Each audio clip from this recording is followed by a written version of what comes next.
Muy buen día, feliz domingo. Para los que no me conocen, me presento, soy Carlos Millán, soy investigador en medicina regenerativa y en particular mi especialidad es trabajar a nivel intracelular, entender cómo todos los órganos de nuestro cuerpo son capaces de regenerarse, ¿no? Y esto es algo que la medicina actual cada vez está logrando entender más o se está actualizando realmente con la información disponible y eso marca realmente una gran parte de lo que vamos a ver el día de hoy porque hay dos maneras de abordar la diabetes. Una sentencia que puede ser un poco genética, un poco de fallo fisiológico, decir, tú ya eres diabético, ¿no? Y si tú eres diabético, vas a tener esa enfermedad de por vida. O bien, pensar en la diabetes como en un estado temporal de la función pancreática y de otras funciones del cuerpo.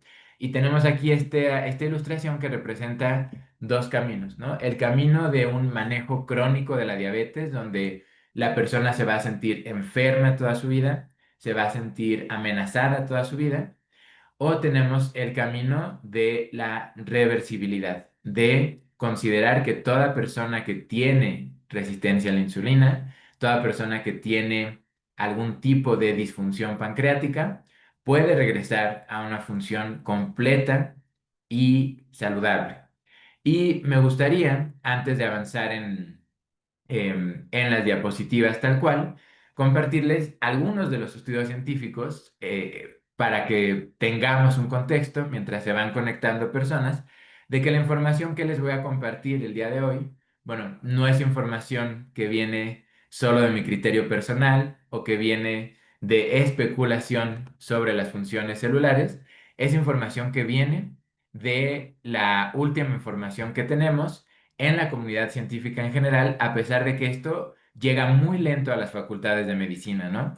Yo tuve la oportunidad hace poco de dar clases en una facultad de enfermería y ahí me tocó interactuar con muchas personas, tanto del profesorado como alumnos y alumnas, que tenían este paradigma común en las facultades de medicina de, bueno, si mi abuela es diabética, si mi tío es diabético, ahora que a mí me diagnosticaron un índice glucémico alto, yo estoy en riesgo de volverme diabético, ¿no? Y sigue existiendo este lenguaje tanto en pacientes, alumnos de enfermería, estudiantes de medicina, de visualizar a la diabetes como un estado definitivo, ¿no? Decir, e incluso se convierte en una identidad. Yo soy diabética, mi papá es diabético, ¿no? Y entonces se considera que es ya un nuevo estado permanente del cuerpo y la investigación reciente nos demuestra que es exactamente lo contrario. Entonces, vamos a asomarnos un poquito a los artículos y bueno, la verdad es que la mayoría de la investigación disponible, pues está en inglés, pero vamos a ir analizándola juntos. Por ejemplo, tenemos este artículo publicado en la revista de Medicina Interna y el autor es Roy Taylor, uno de los proponentes más destacados de terapias que revierten el daño pancreático. Él no solo es investigador, también es médico clínico, es decir, atiende pacientes de manera constante y tiene miles de casos documentados de gente que ha entrado en lo que llamamos técnicamente remisión, es decir, pacientes que llegan con un daño pancreático, que llegan sin función normal de las células de tipo beta del páncreas, que son las que regulan en una mayor parte de la producción de insulina, y él ha encontrado que cuando se elimina la grasa del hígado, de inmediato hay un espejo, él le llama la teoría de la función espejo o la función gemela. Es una teoría que él tiene, pero también está basada en resultados prácticos. Con muchos pacientes, simplemente con dieta y ejercicio orientados a disminuir la grasa en el hígado, ha logrado revertir y volver a tener una función pancreática completamente normal. Vamos a ver otro artículo. publicado en una revista científica eh, em, especializada que se llama Diabetología. Y ahí tenemos varios autores que nos llevan a decir que la función de las células beta del páncreas se pueden normalizar. O sea, no tenemos una función incompleta de por vida, a pesar de que esa es la hipótesis normal. O sea, aquí nos empieza a decir cuál es el estado con el que nos encontramos. Nos dicen que la falla de las células beta en el páncreas es irreversible. Sin embargo, los resultados es que después de una semana, de solo una semana de dieta especial, se normaliza tanto la función de las células beta del páncreas como la sensibilidad del hígado a la insulina. Entonces, solo una semana ya vieron cambios en la función celular. Y imagínense lo que se puede hacer con un programa comprometido, constante de varios meses, ¿no?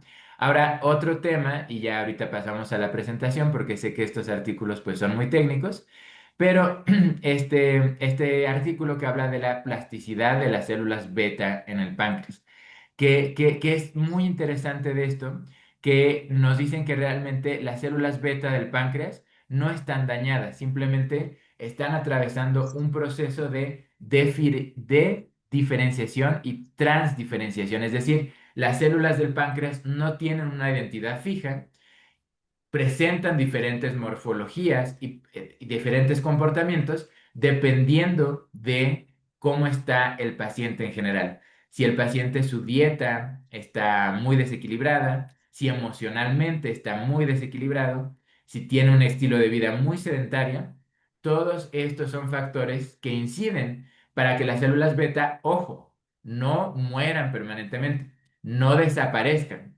entren en un proceso donde el páncreas deja de especializar ciertas células en la producción de insulina, pero es un proceso temporal.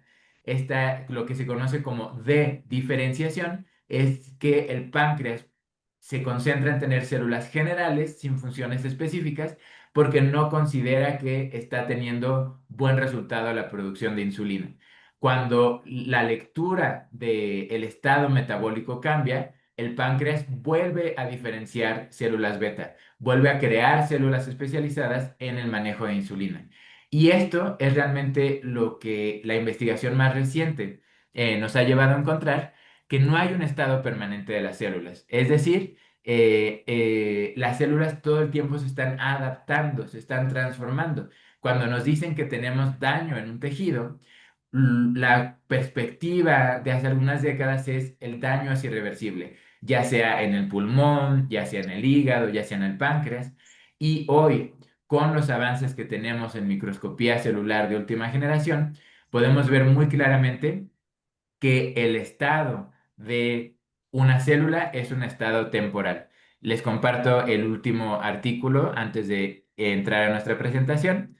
El artículo está publicado en la Revista General de Medicina Interna, una de las revistas más prestigiosas de medicina interna a nivel mundial, y que nos dice, aunque está bien establecido que mejorar el control de azúcar es bueno para la salud del paciente en algunos términos, cuando se habla de eventos cardiovasculares, incluyendo aumentar el riesgo de infarto, el uso prolongado de insulina y el uso prolongado de metformina puede favorecer que la degeneración cardiovascular a nivel sistémico y en general un debilitamiento crónico del paciente se dé, ¿no? Del uso prolongado de insulina y metformina. Entonces, ¿a dónde nos está apuntando toda la evidencia?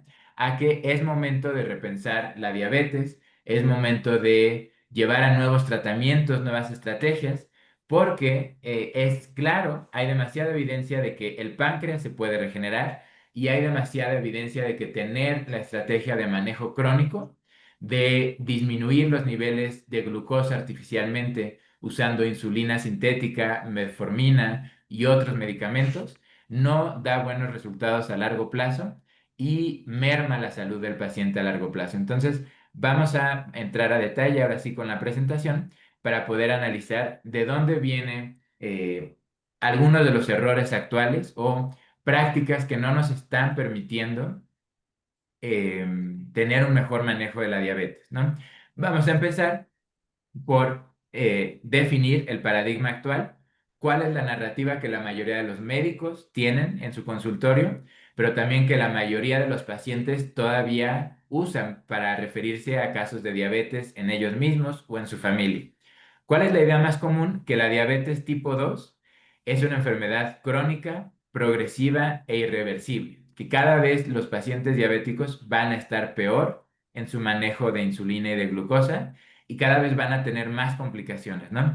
Muchísima gente todavía piensa esto, sobre todo en México. De nuevo, está cambiando la información. Hay cada vez más médicos que por suerte pues se mantienen actualizados, pueden ver todos estos estudios sobre medicina regenerativa y ven que realmente no hay razón para vivir con un páncreas dañado. Todos somos capaces de regenerar nuestro páncreas y cualquier otro órgano siguiendo protocolos adecuados, ¿no? A veces dieta y ejercicio es suficiente, a veces una ayuda extra es muy valiosa, pero en general la capacidad celular regenerativa es algo que hoy ya no puede ponerse en discusión. Hay demasiada evidencia de que nuestras células son altamente transformables y toda célula de nuestro cuerpo tiene la capacidad de regresar a su funcionamiento normal. Bueno, vamos a ver, de acuerdo a la narrativa que todavía, digamos, la narrativa antigua o la narrativa desactualizada de la diabetes, ¿cuál es una de las causas principales? Bueno, se habla de una predisposición genética que se activa por la obesidad y el estilo de vida. Eso es cierto.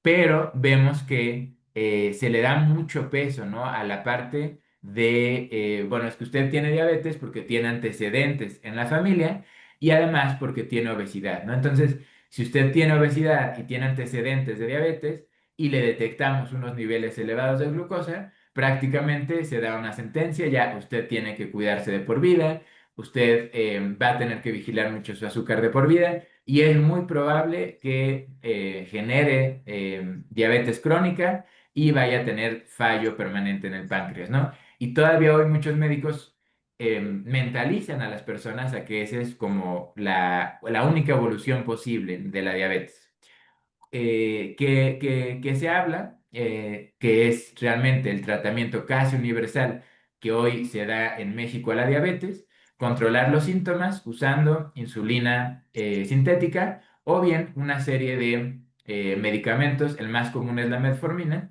pero hay diferentes vías químicas por las que se busca disminuir los niveles de azúcar en sangre.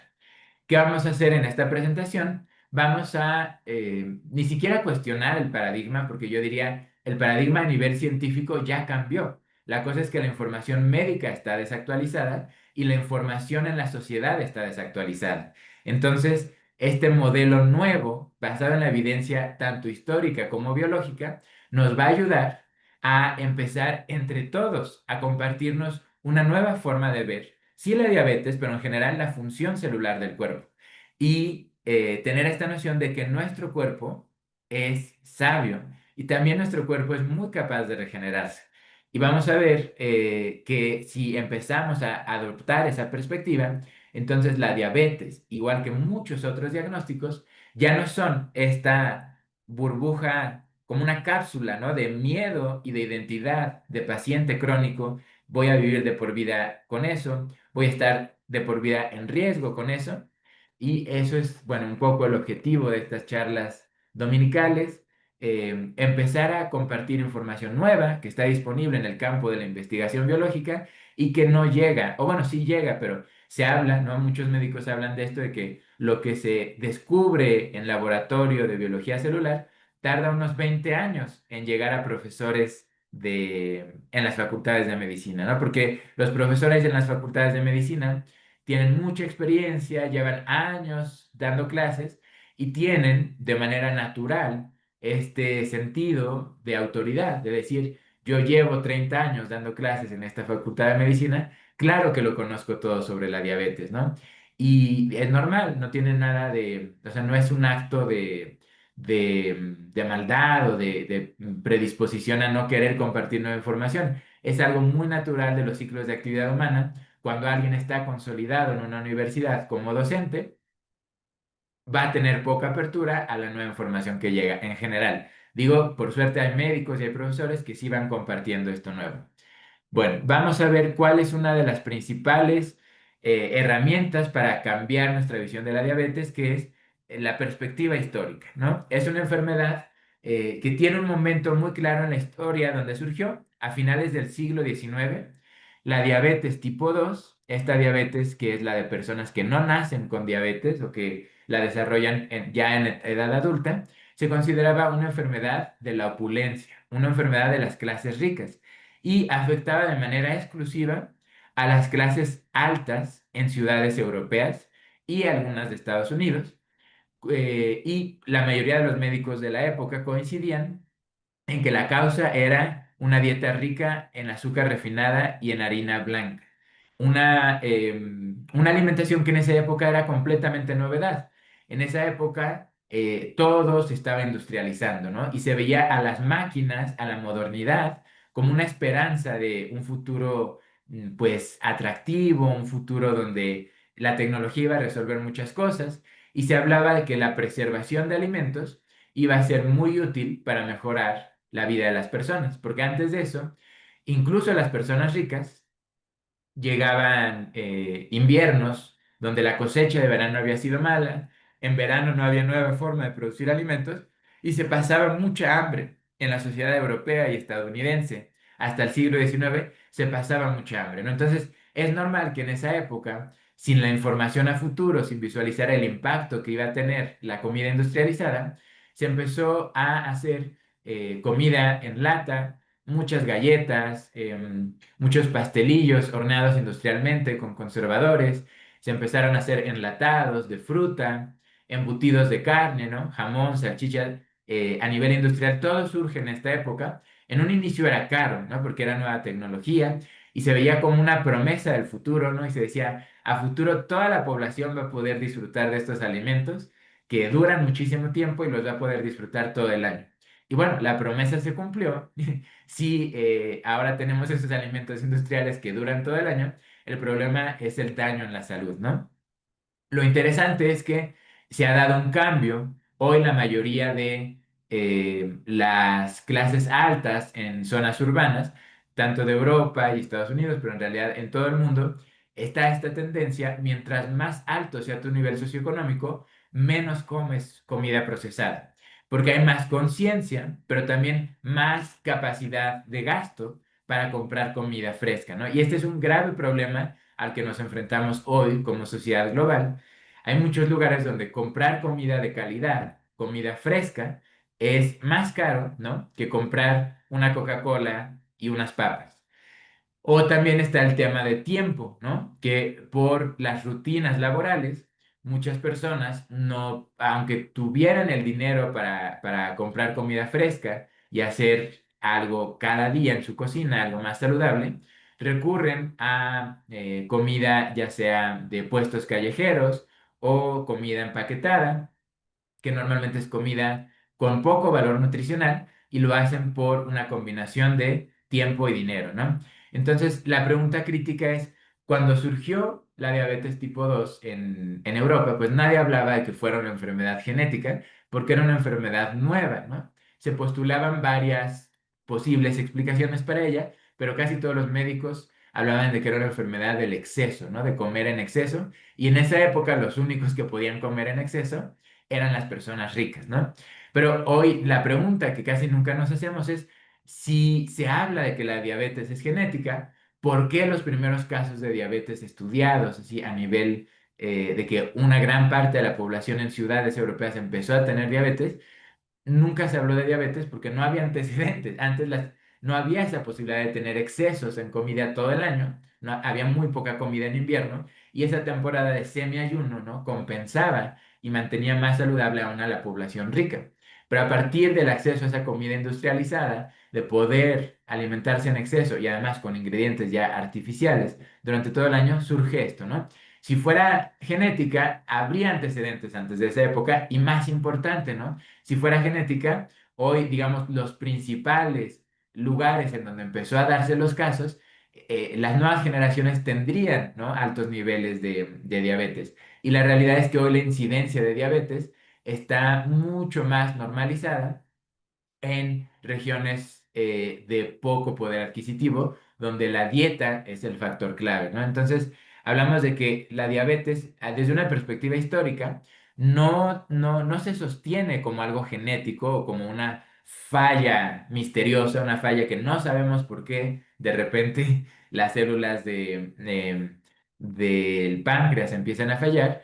Hay muchos factores que pueden incidir, o sea, y realmente cada paciente es distinto, esto hay que señalarlo, ¿no? Tampoco desde la perspectiva de una biología integrativa como la que yo propongo, no se puede decir cada paciente, su origen de la diabetes es estrictamente por alimentos, ¿no? Cada ruta para tener una función temporalmente anormal en el páncreas, eso habría que aclarar, en lugar de hablar de diabetes como una condición permanente, habría que hablar de que el páncreas tiene una función anormal por resultado de cómo está todo el sistema cuerpo en ese momento. Y como el sistema cuerpo de cada persona es distinto, no podemos decir que hay una sola causa para la diabetes, ¿no? Pero cuando se habla a nivel sociedad, observar qué causas posibles podemos identificar como un fenómeno colectivo. No podemos hablar de la genética porque, de nuevo, en donde inició y en donde debería haber hoy más casos, ya casi no hay diabetes, ¿no? Y donde antes no había casos y empezó a haber, ¿no? A partir de la introducción de comida industrializada, ahí es donde vemos que no hay un vínculo genético, hay un vínculo de hábitos, ¿sí? Porque la diabetes no se hereda, pero lo que sí se hereda son los hábitos de alimentación, de salud emocional, los hábitos de encontrar una identidad fuera del trabajo, los hábitos de tener mucho sacrificio, como un poco cuidado de la salud personal. Todo este tipo de hábitos se hereda. Y sí, hoy en día, ¿no? Ya cuando tenemos varias generaciones que hemos estado expuestas a esta comida industrializada, claro que sí es muy común encontrar en la misma familia casos donde una hija, una nieta vuelve a presentar niveles altos de glucosa.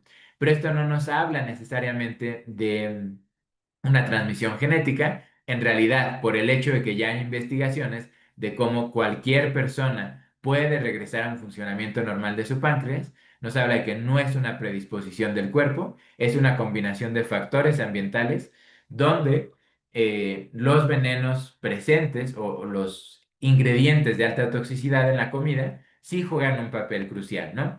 Porque a veces hay personas que dicen, bueno, yo tengo la glucosa alta, pero yo sí me cuido, yo no como mucho azúcar.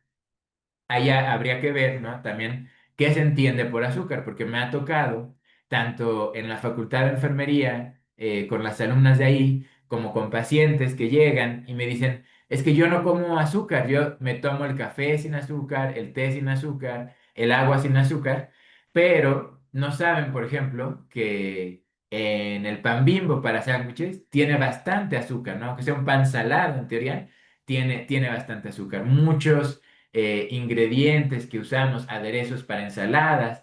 Demasiado de la comida industrial tiene niveles altos de azúcar, ¿no? Y nosotros no nos enteramos porque está ahí. Pero además hay personas que efectivamente sí cuidan mucho que por ninguna parte, ni por pan, ni por aderezos, ni por nada, comen glucosa tal cual, ¿no? Pero sí siguen consumiendo, por ejemplo, aceites de semillas industriales, ¿no? El aceite de canola, el aceite bueno, las marcas más comunes que hay en México, casi todo lo que te recomienda para cocinar viene de semillas ultraprocesadas, ya sea canola, soya, maíz, girasoles de las que menos procesadas, pero aún así, casi todo lo que vemos nosotros en el pasillo de aceites para cocinar son grasas que crean inflamación sistémica y que contribuyen a este proceso en el que el páncreas continuamente está buscando generar más insulina, porque si hay por dieta y por otros factores físicos y emocionales, tenemos inflamación crónica en todo el cuerpo, que es algo que es muy normal, muy común en nuestra sociedad. ¿Qué hace esta inflamación crónica? Bueno, está hablándonos de células que están cansadas, células que están intoxicadas por diferentes factores. Y la inflamación es una respuesta natural. El problema no es la inflamación, el problema es el deterioro energético y el deterioro toxicológico de nuestras células. Mientras hay inflamación, las células no aceptan glucosa porque las células intentan un proceso de regeneración interna y para darle prioridad a ese proceso de regeneración interna, cortan o intentan cortar el suministro de nuevos nutrientes. Dicen, primero déjenme trabajar con lo que ya tengo adentro de la célula y luego ya me abro a recibir glucosa. Cuando en el esquema tradicional de la diabetes decimos, ah, mira, las células no están recibiendo glucosa, se eleva el nivel de glucosa en sangre y la única solución que pensamos es, vamos a obligar a esas células con inflamación a recibir la glucosa, ¿no? Porque esencialmente cuando nos inyectamos insulina, eso es lo que estamos haciendo. Estamos obligando a células cansadas a aceptar glucosa que de manera natural ellos decían, no es mi momento de recibir glucosa. Cuando usamos metformina y otros medicamentos, sucede algo similar. Estas células, en lugar de respetar su proceso de inflamación y desintoxicación, ayudando mejor a lograr que esta célula deje de estar cansada, deje de tener este nivel de toxicidad, lo que hacemos es ir a artificialmente obligarla a aceptar azúcar, ¿no? Y de momento hay una mejora en ciertos problemas de la persona con resistencia a la insulina, porque de momento al bajar el azúcar en la sangre, muchos procesos metabólicos se normalizan y la persona se siente mejor a corto plazo. Pero a largo plazo, las células continúan acumulando toxicidad y partes del cuerpo donde antes no había toxicidad y antes no había tanta inflamación, vuelven a tener esta inflamación crónica. Entonces, estamos obligando a las células a que acepten la glucosa de forma normal, pero a largo plazo estamos teniendo a nuestro cuerpo cada vez más cansado, cada vez con más deterioro. Vamos a ver, en estos amplificadores, muchas personas, ¿no? En la sociedad moderna consumen alimentos industriales, pero no a todos les afecta de la misma manera. Y es que la sensibilidad a esta intoxicación realmente no es por factores genéticos, es por factores de estilo de vida en general. Les decía, personas que heredan patrones de alta ansiedad, alto estrés, ya sea por motivos laborales, por motivos familiares, tienen una susceptibilidad más alta a no lograr eliminar estos ingredientes tóxicos de la comida industrializada. Eh, Otro factor importante, las poblaciones que por su sector socioeconómico se ven obligadas a hacer jornadas de trabajo muy largas, también con jornadas de transporte muy largas, ¿no? Aquí en México tenemos uno de los índices de diabetes más altos en todo el mundo y es más alto sobre todo en los sectores de población baja.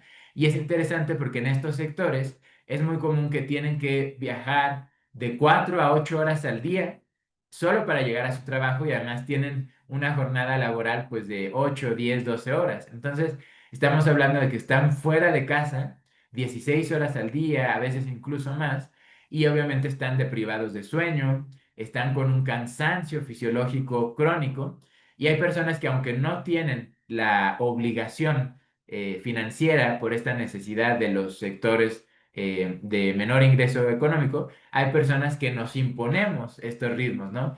Que por, no sé, por diferentes factores nos sentimos obligados a trabajar de más, a desvelarnos, a cuidar poco la alimentación, el ejercicio.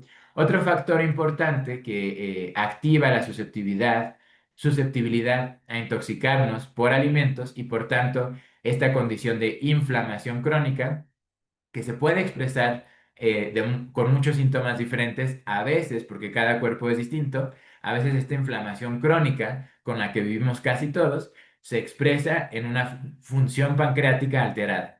Pero no es garantía, podemos tener inflamación y se va a expresar en otra parte del cuerpo, ¿no? A veces se va a expresar en las articulaciones, ¿no? Y hay personas que muy jóvenes empiezan a tener problemas de artrosis o problemas de desgaste en diferentes tejidos, ligamentos, porque al final el cuerpo va a buscar la manera de crear equilibrio y va a buscar un lugar, un síntoma por el que sacar esta toxicidad e inflamación crónica a la que lo estamos exponiendo. Pero bueno, ¿por qué otro factor que algunas personas lleva a incrementar la toxicidad de específicamente la que termina creando resistencia a la insulina y la que termina dañando al páncreas? Es el hecho de pensar que es suficiente con hacer ejercicio en el gimnasio o es suficiente con salir a correr a las mañanas. La verdad es que el cuerpo no detecta horarios, ¿no? El cuerpo no es como, bueno, ya cumpliste con 30 minutos, una hora de ejercicio en la mañana y el resto del día puedes ser muy sedentario, puedes vivir muy estresado, puedes alimentarte mal, puedes tener pensamientos muy negativos, ¿no? O sea, qué bueno que estamos haciendo ejercicio, algunos, ¿no? Pero es importante aclarar que no basta con el ejercicio una hora al día y después el resto de la jornada exponer a nuestro cuerpo a factores de desequilibrio. Hay que empezar a normalizar, ¿no? Y algunas sociedades que tienen programas médicos más avanzados, como Japón, ya tienen como una obligación de todas las empresas hacer pausas cuatro veces al día para hacer ejercicio y para escuchar música, para oler aceites esenciales, diferentes técnicas que ayuden al cuerpo a entrar en procesos de relajación y descanso. Porque si estamos 12 horas del día o más en un estado de estrés, de atención, de esfuerzo permanente, ningún animal está diseñado, ¿no? Para esos niveles volteamos a la naturaleza y ningún otro animal se pasa 12 horas al día estresado o sentado o en una computadora. Hay que visualizar que, claro, la modernidad tiene muchas ventajas y qué bueno que existe el Internet y Netflix y muchas bondades de la vida moderna, pero hay que empezar, ¿no? Un poco como han hecho las empresas japonesas y nosotros, ¿no? Si ahora que tenemos la facilidad de trabajar en casa, de que hay otras opciones de empleo, e incluso en nuestra oficina, ¿no? Darnos 10 minutos para hacer estiramientos, darnos 10 minutos para ver un video de yoga y hacer ahí si tenemos la oportunidad. Cada quien en la medida de lo posible, simplemente salir a caminar, ir al baño más lejano que nos quede para obligarnos a caminar un poquito más. Mientras más dinamismo le demos al cuerpo y menos estaticidad, vamos a ayudar al cuerpo a que se mantenga más preparado para lidiar con con todas las intoxicaciones ambientales que son normales, son parte de la vida moderna, pero en lugar de vivir con miedo, la pregunta es qué podemos hacer estratégicamente para no tener tan marcada esta inflamación crónica. Y bueno, más adelante vamos a ver algunas medidas muy prácticas que podemos tomar en casa para empezar a nivelar, en el caso de las personas que tienen resistencia a la insulina, cómo ayudamos a las células a volver a sentirse listas para recibir glucosa con normalidad. Pero para terminar la parte de los factores culturales, es muy interesante ver que en México, en India, en Brasil, en muchos de los países que hoy tienen los índices más altos de diabetes, hay una prevalencia marcada donde la mayor parte de los pacientes con diabetes, en algunos países hasta 50% más o un 50% más que los hombres, hay casos de incidencia de diabetes en mujeres, ¿no? Entonces, algunas personas todavía con el paradigma de la genética dicen, es más fácil que las mujeres hereden diabetes, pero la realidad es que no, porque la mayoría, hoy tenemos la estadística, que la mayoría de las mujeres que desarrollan diabetes, eh, porque cada vez está creciendo más personas, familias en donde antes no había diabetes, está empezando a haber diabetes. Entonces, la mayoría de los nuevos casos, este incremento en casos de diabetes en mujeres, no tienen antecedentes familiares. Y sin embargo, sí se observa esta clara tendencia de que son cada vez más mujeres las que presentan los síntomas y presentan los problemas de salud. Y esto se explica de una forma mucho más sencilla, simplemente por entender la carga de privación o la carga de esfuerzo físico que en las culturas latinoamericanas, también, esto sucede también en la cultura de la India, las mujeres tienen una carga de trabajo mucho más alta y también una carga emocional mucho más alta, porque tanto la atención física de los niños de la familia como la atención emocional de los niños, del esposo, de la familia en general, recae mayoritariamente en las mujeres, ¿no? Y en México, pero también en India, también en Brasil se vive mucho este estereotipo o arquetipo de la madre abnegada, ¿no? La mujer que dice que mis hijos coman con calma, son la prioridad, y yo como cualquier cosa, ¿no? En el camino, en el coche, en el camión, yo como cualquier cosa, ¿no? Que ellos, que mi esposo y mis hijos tengan sueño, pero tu sueño completo, y yo me desvelo extra, hago cosas adicionales para poder cumplir con todo este trabajo que implica tener una familia, ¿no? Y esto lleva a consecuencias fisiológicas claras. Hay una privación crónica de sueño que es mucho más común en mujeres y también hay un autosacrificio nutricional porque muchas mujeres también, sobre todo en las clases más bajas donde los recursos para comida son limitados, priorizan la nutrición de los niños, ¿no? Entonces, esto se puede interpretar, el término técnico sería una carga alostática, es decir, una carga de desgaste corporal. Y realmente muchos investigadores actuales dicen, no es casualidad que las mujeres en muchas sociedades tienen índices más altos de diabetes, es cuestión de un desgaste corporal más alto, ¿no? Y muchas cosas son más directas de lo que podríamos imaginar, sobre todo en temas de diabetes, si dice, bueno, es que la comida sí influye, pero hay factores más importantes, ¿no? Si dice, bueno, a lo mejor el desgaste físico, el cansancio crónico de las mujeres afecta, pero hay cosas más importantes, ¿no? Porque se sigue pensando que las células tienen fallos, ¿no? De la nada, ¿no? Que el cuerpo puede fallar de la nada. Y la realidad es que no. Cuando se reviste, sale el historial de pacientes con diabetes, muchas veces, en una amplia mayoría, yo diría arriba del 90%, son personas que han descuidado su descanso, su ejercicio, su alimentación y su salud emocional, ¿no? Es muy, muy raro que haya una persona que presente diabetes sin haber descuidado alguno de estos pilares de la salud. Entonces, vamos a ver que hay tres pilares de la toxicidad sistémica que llevan a la diabetes, ¿no? O sea, cuando las células del cuerpo empiezan a rechazar glucosa, no es simplemente porque, se activó un mecanismo de diabetes como una entidad aislada, ¿no? Como un día mi cuerpo decidió volverse diabético. No, en realidad hay tres pilares de toxicidad sistémica o de, podríamos llamar, agotamiento sistémico que llevan a que se active la resistencia a la insulina.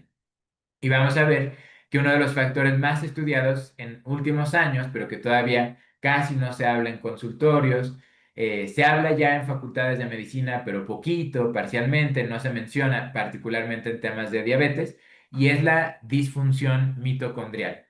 Tradicionalmente se llamaba o se decía que las mitocondrias son las centrales de energía de la célula.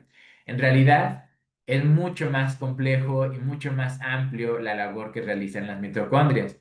Las mitocondrias no solo son las responsables de generar energía en las células, también son las responsables de indicar a la célula qué morfología y qué funciones va a realizar.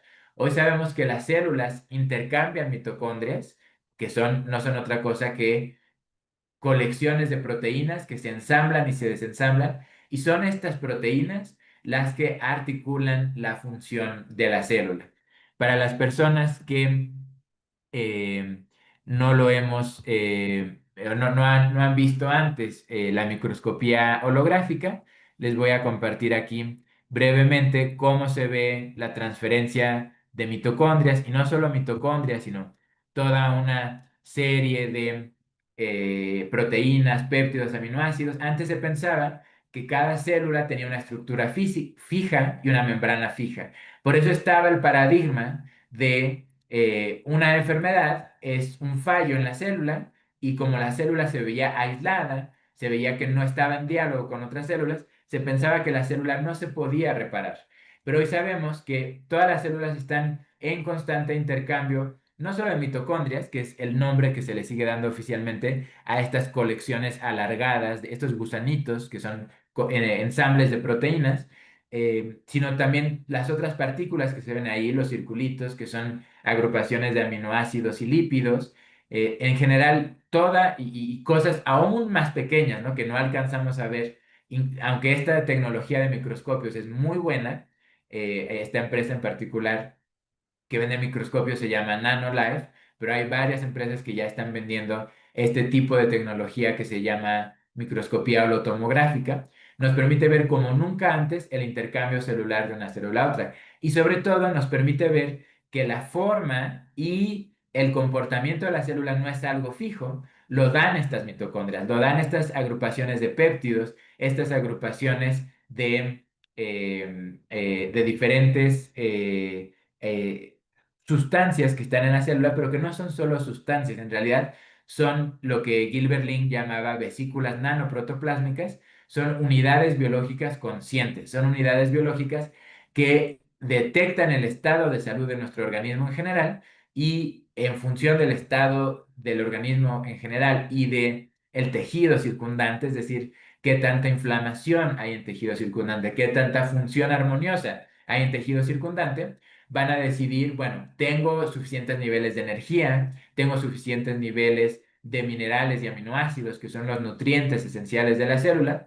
Si tiene suficientes minerales y aminoácidos y si detecta que hay una función armónica, va a tener su función normal. Si detecta que hay inflamación, que no le estamos dando los aminoácidos esenciales, que no le estamos dando los minerales esenciales, y además hay toxicidad, ¿no? Toxicidad por todos estos ingredientes em, industriales, toxicidad por incluso toxinas endógenas, es decir, toxinas que nuestro cuerpo secreta de manera natural porque son, por así decirlo, productos secundarios de las funciones celulares, pero que realmente se eliminarían muy fácil del cuerpo si no tuviéramos estas condiciones de estrés crónico, cansancio crónico, mala alimentación crónica. Entonces, tenemos toxinas que vienen de adentro, tenemos toxinas que se acumulan por la función propia celular.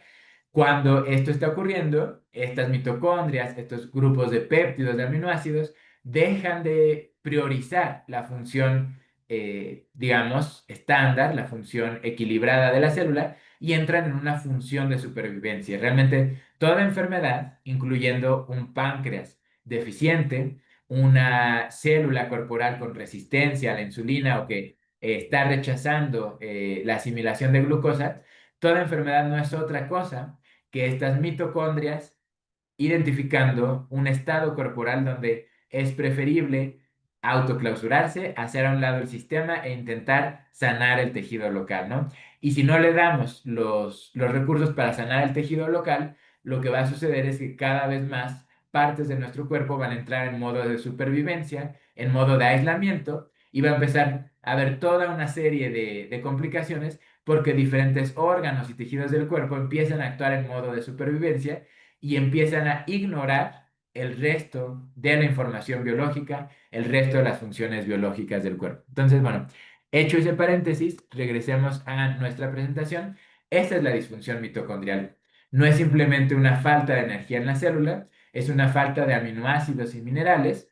em, que hacen que la célula empiece a tener estrés oxidativo, que empiece a estar en modo de deterioro crónico y que deje de comunicarse o las células empiecen a tener un comportamiento de adaptación por supervivencia en lugar de comunicación y colaboración, ¿no? Con todos los órganos del cuerpo, como sucede en un entorno ideal.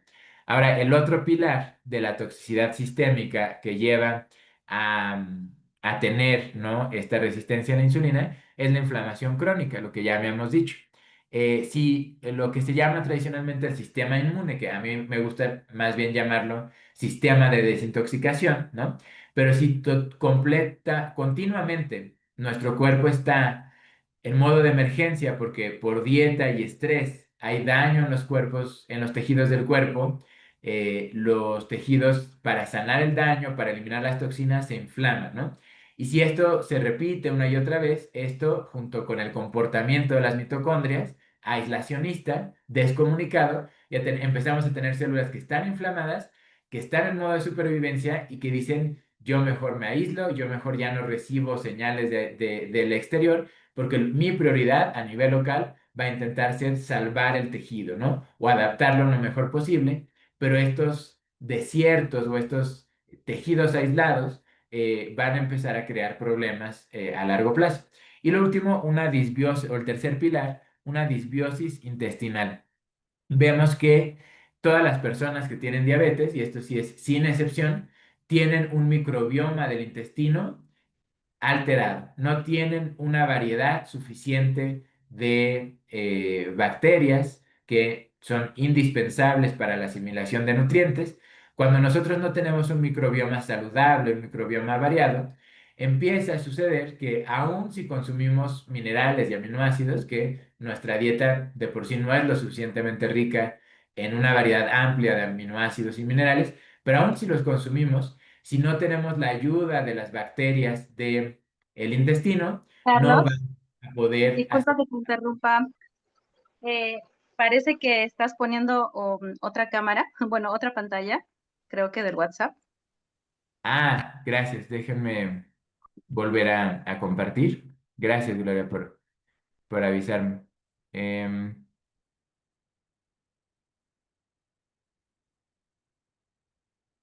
Muchísimas gracias. Sí, ya está. Ya, regresamos aquí a los pilares de la toxicidad sistémica. Bueno, decíamos, tenemos la disfunción mitocondrial, tenemos la inflamación crónica, pero también un factor muy importante para que se cree este nivel elevado de glucosa en la sangre, porque las células están cansadas, las células no quieren glucosa, no quieren realizar su ciclo normal de metabolismo celular, es porque hay disbiosis intestinal. Esto significa que primero, no estamos procesando de forma ideal la glucosa que comemos, o sea, desde el intestino, las bacterias no nos están ayudando a predigerir la glucosa para que sea más fácilmente aceptada por nuestras células. Pero además, los otros nutrientes claves que les comentaba, sobre todo aminoácidos y minerales, no están, y grasas, que también son indispensables, no están siendo asimiladas por el intestino delgado.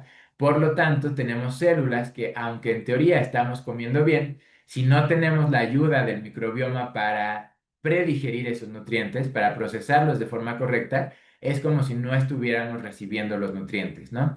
Y para que se den una idea, hay diferentes conteos del número, ¿no? de células intestinales versus bacterias intestinales, pero se acepta casi en general que tenemos aproximadamente 20 veces más bacterias que células intestinales, ¿no? Al menos, algunos hablan hasta de 50, pero el asunto es que la mayoría de nuestra digestión en realidad la hacen nuestras bacterias, la hace nuestro microbioma. Por lo tanto, si no tenemos un microbioma saludable que se construye con ejercicio y dieta a largo plazo, entramos como en un ciclo negativo, ¿no? Entramos en un ciclo donde cada vez más hay un problema de falta de asimilación de nutrientes, nuestras células están más cansadas, más inflamadas, las mitocondrias actúan en modo de supervivencia y se corta toda la comunicación celular, que da como resultado que cada vez haya más células que rechazan la glucosa, el páncreas cada vez se siente forzado a secretar más insulina y en este aumento o el intento de aumentar la secreción de insulina, empieza a haber el daño pancreático, que normalmente o hasta hace poco, ¿no? Hace un par de décadas, se decía casi universalmente que una vez que hay daño pancreático, pues ya es un paciente diabético de por vida, ¿no? Hoy sabemos que la célula intoxicada realmente está simplemente pidiendo un ayuno protector, ¿no? Está enviando señales de que estoy temporalmente viendo cómo resuelvo, ¿no? Mi supervivencia local y ya después dialogo con el resto del metabolismo del cuerpo y ya después me reintegro a los ciclos de comunicación usuales.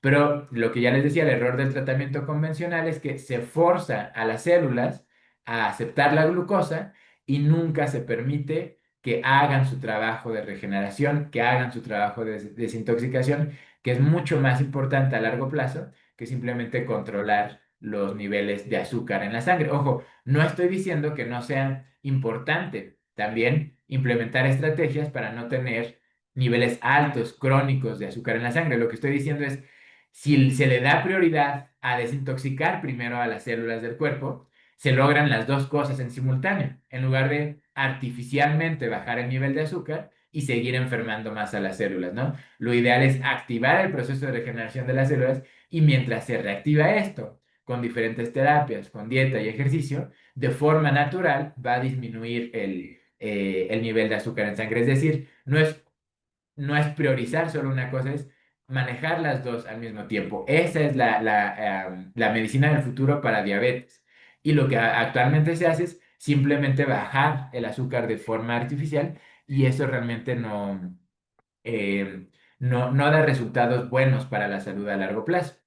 Ahora, la gran pregunta, ¿no? Es, obviamente, muchos médicos recomiendan, por supuesto, controlar con dieta y con ejercicio la diabetes. Pero si se sigue dando como herramienta principal la insulina, o la metformina y otros medicamentos, el paciente entra en un estado mental donde dice, ok, voy a cuidar mi dieta, pero lo principal es que me tome el medicamento, ¿no? Porque sin el medicamento voy a estar en riesgo. Y ahí es donde viene como este dilema, ¿no? Porque estamos tratando solo números en un análisis de sangre, ¿no? O en un dispositivo de medición de glucosa o estamos tratando pacientes, porque personas, ¿no? Porque cuando el enfoque de la medicina, ¿no? Que ahora se habla de medicina sistémica o medicina funcional, aparte de la medicina natural, ahí hay muchas ramas de la medicina que están poniendo el foco en la persona, es decir, no puedo concentrarme solo en decirte, vas a estar saludable si te tomas este medicamento y si logramos mantener tu nivel de glucosa abajo de un cierto número, para que realmente estés saludable, es imprescindible que veamos tu estilo de vida en general. ¿Qué factores de salud emocional te van a ayudar a sentirte en relajación, te van a ayudarte a sentir en un entorno mental donde puedes darle prioridad a tu salud, puedes sentirte una persona valiosa, una persona aceptada, una persona conectada a un propósito de vida?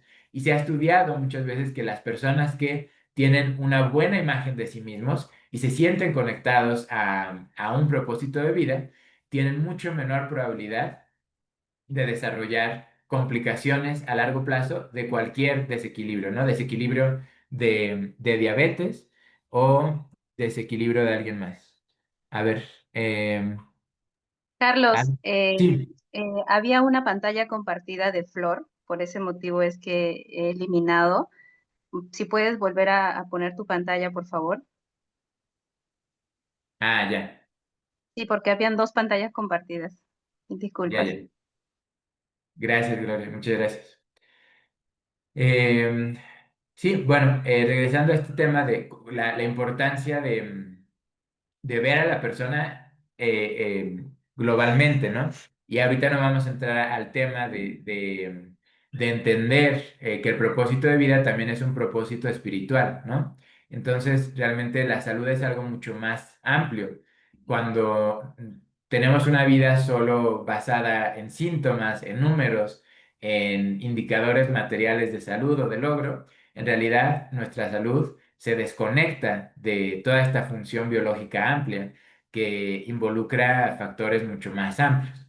Y bueno, para mencionarla, ¿qué tenemos de evidencia sobre qué pasa a largo plazo cuando nos centramos solo en tratar, ¿no? el nivel de glucosa en sangre, que se habla, ¿no? El manejo del paciente diabético, la prioridad es mantener bajos niveles de glucosa. ¿Y cuál es la evidencia que encontramos sobre esta estrategia? Que sí, efectivamente disminuye algunos problemas, ¿no? Como daños en riñón o en ojos, puede retrasar la llegada de esos daños. Ojo, no la evita, solo lo retrasa, pero tiene un impacto cierto o nulo en eventos macrovasculares. Es decir, a gran escala el análisis de datos nos muestra que las personas que crónicamente usan insulina, metformina, tienen un riesgo mayor de infarto cardíaco o de derrame cerebral. Y también una persona y bueno, esto no es sorprendente, pero que es un usuario crónico de medicamento para la diabetes, tiene una tasa de mortalidad más alta y una esperanza de vida menor, ¿no? Entonces, y también se habla de que específicamente el control de azúcar demasiado estricto aumenta el riesgo de muerte versus una persona que tiene una dieta más amplia y que tiene menos estrés de constantemente vigilarse su nivel de glucosa. ¿Por qué? Porque si se habla de que, a ver, el nivel de glucosa solo es un síntoma secundario, lo principal es mejorar tu calidad de vida en general, mejorar el nivel de salud de todas tus células, no solo las del páncreas.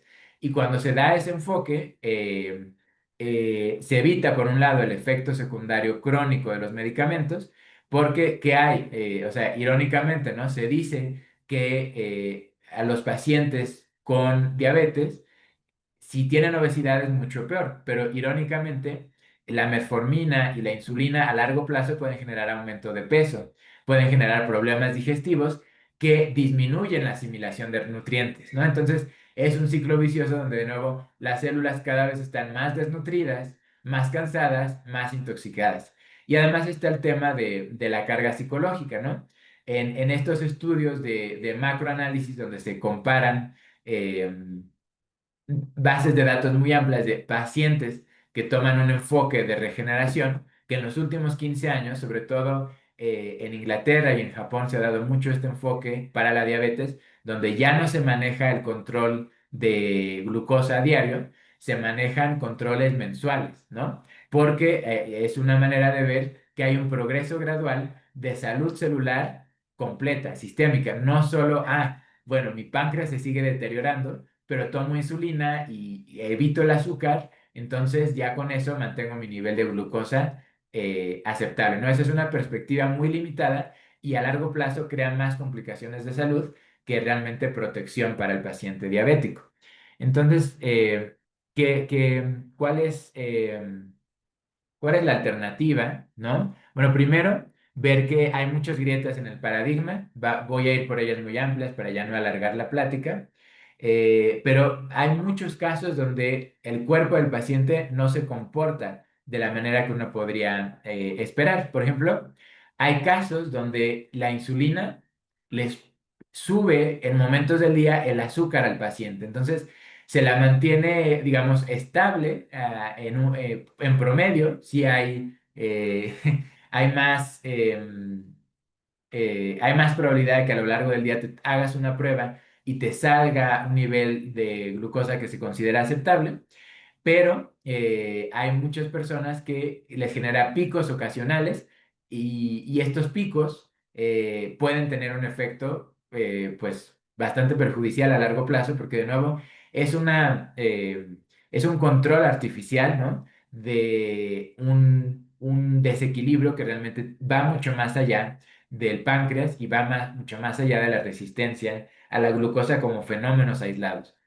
Y aquí para mencionar solo un dato interesante de la insulina sintética tiene una sola función. Se ha estudiado su estructura molecular para actuar como una especie de coadyuvante para la asimilación de glucosa en la célula. Pero la insulina que secreta en nuestro cuerpo se ha visto que está relacionada con muchos otros procesos, incluyendo la regeneración neuronal, la regeneración de médula ósea, el control de grasa alrededor de hígado y otras vísceras. Entonces, la insulina en realidad, como tantas otras proteínas o grupos de proteínas en nuestro cuerpo, son vesículas conscientes, son vesículas biológicas.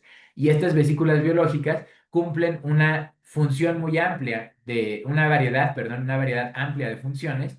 Y cuando nosotros usamos insulina sintética, estamos obligando a nuestro cuerpo a trabajar con una recreación química de la insulina, pero no es este conjunto de vesículas biológicas que están desarrollando una multiplicidad de funciones adentro del cuerpo.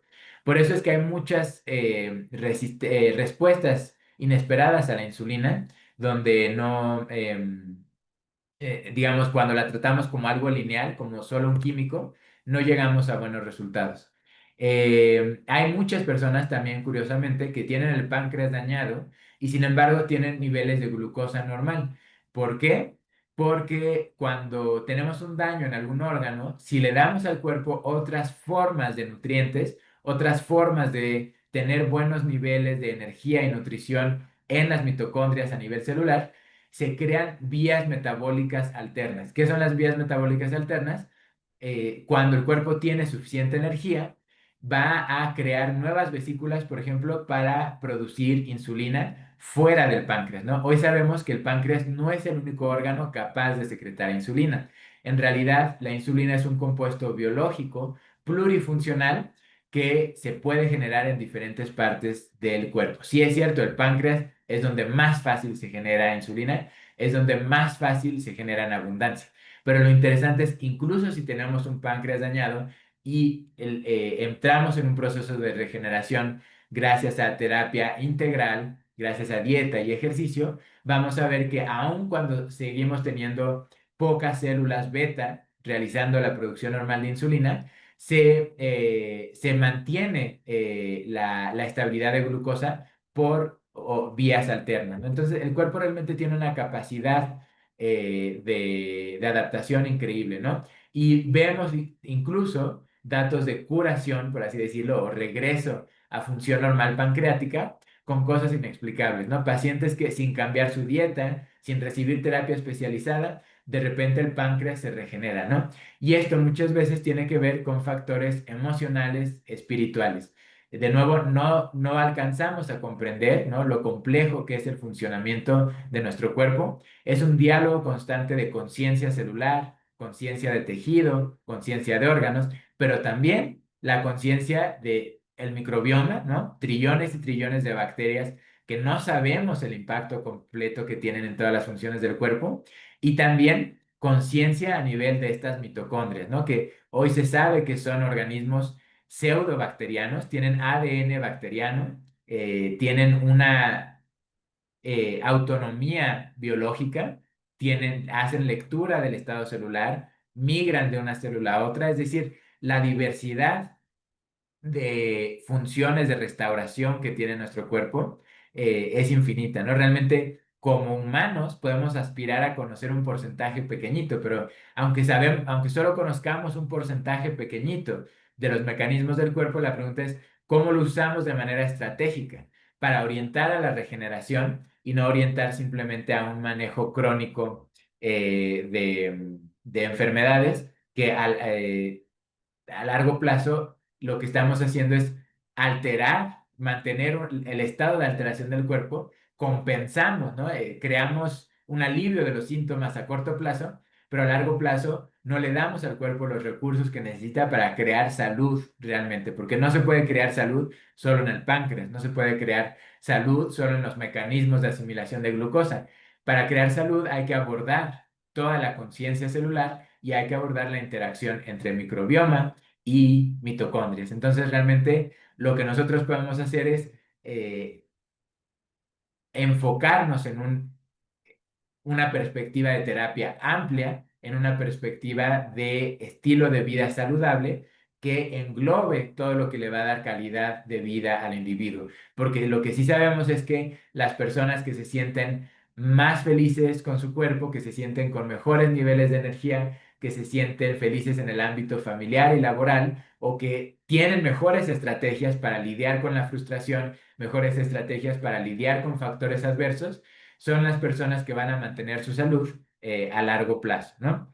Entonces, bueno, no voy a entrar en la hipótesis del ciclo gemelo porque ya lo mencionamos un poco. Mencionar simplemente que la acumulación de grasa en el hígado y otros órganos altera la función de esos órganos y hay un espejo, hay una relación directa entre cuando tenemos un hígado con función anormal o función fuera de diálogo y equilibrio, también empieza a reflejarse en que las células del cuerpo en general tienen poca asimilación de glucosa y el páncreas empieza a trabajar a marchas forzadas y empieza a tener este comportamiento donde ya no genera células beta y por lo tanto ya no genera los niveles de insulina.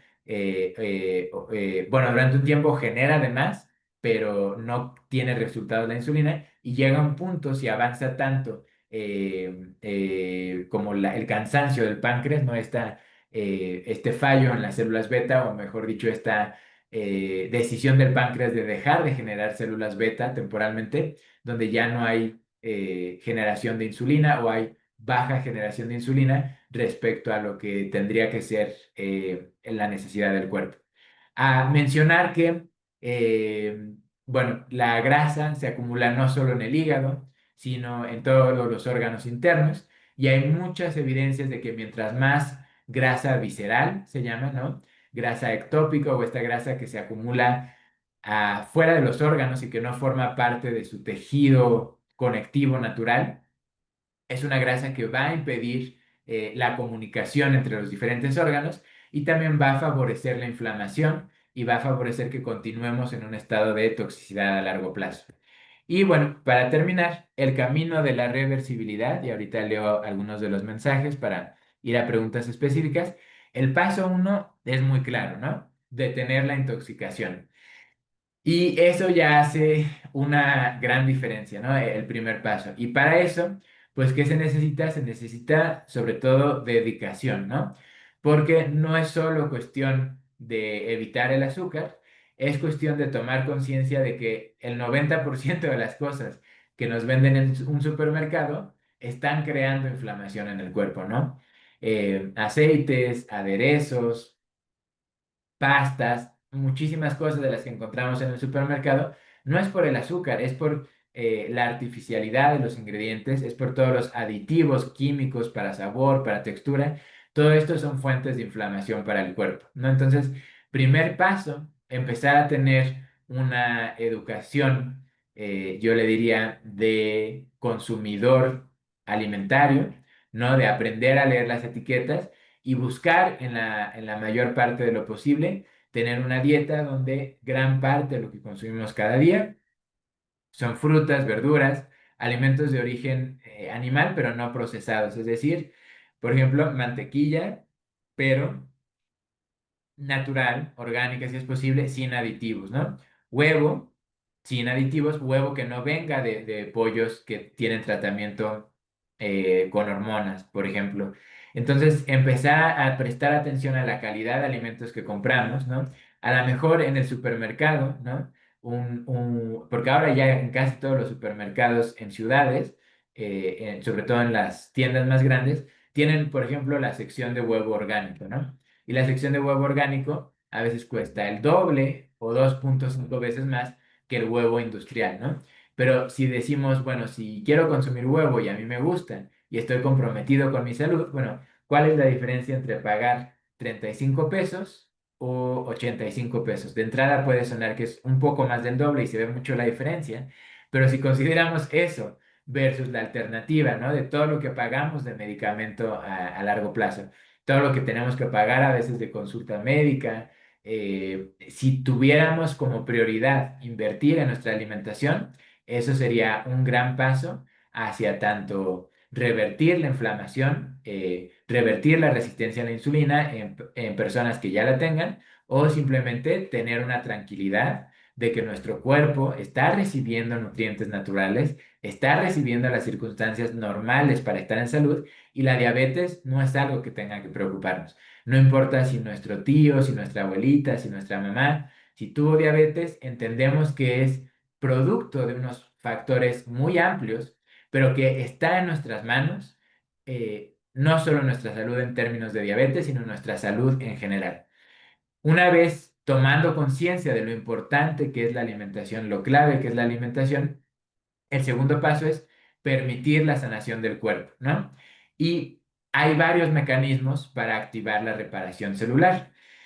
El, el más sencillo, ¿no? Porque incluso aquí hay varios, pero el que más recomiendo y lo digo de forma oral como para poner el énfasis ahí, pasar tiempo en contacto con la naturaleza, no importa si es un parque, el que nos quede más cerca de casa, intentar eso sí salir a un parque más grande o a tal cual al bosque, al mar, si estamos cerca del mar, al menos una vez a la semana, pero en lo cotidiano, darnos tiempo para estar en el pasto, darnos tiempo para acostarnos. De verdad, hay estudios, ustedes busquen en internet eh, grounding o cómo descargarnos en la tierra, los niveles de oxidantes en nuestro cuerpo, los niveles de inflamación pueden bajar hasta un 70% solo con acostarnos media hora en el pasto.